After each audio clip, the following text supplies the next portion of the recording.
mpaka ametoa namba yako, kwa maana hiyo anajua wewe ndio upo. Sasa mimi nina challenge moja hapa hivi, si una mpenzi? Ndio. Nataka unipe namba yake, nimpigie simu, nimuulize ataje jina lako wewe. Okay. Ili ujue kama upo mwenyewe au mmepangwa hapo, mpo kwenye foleni ya NMB. Sawa. Okay. Unanipa hiyo namba hembu. Sasa ananipa namba yake hapa, tunampigia huyo bwana wake, sijui ndo bebi wake. Tusikilize yupo mwenyewe au ndo tena wameshaachana. Asante kwa kuchagua Vodacom.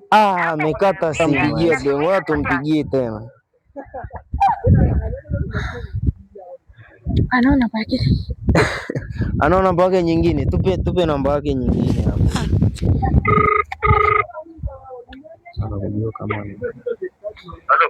Wewe mambo vipi? Naongea na Mr. Stuart hapa hivi, nafanya challenge za mtandaoni. Naongea na nani? Mr. Stuart. Mr. Stuart? Nafanya challenge za mtandaoni. Sasa nimekutana na mpenzi wako hapa hivi, amenipa namba yako, amesema nikupigie. Yuko hapa anakusikiliza, anataka umtaje. Mpenzi gani? Nimekutana na mpenzi wako sasa, anakusikiliza, anataka umtaje jina lake hapa. Kazi ipo.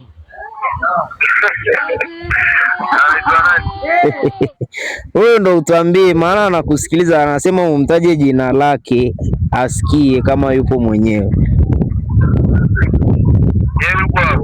Yuko hapa anakusikiliza.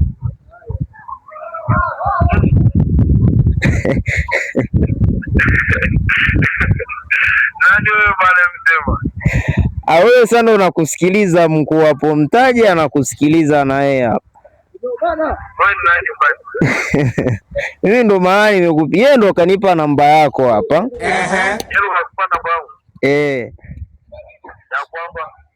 Umtaje jina.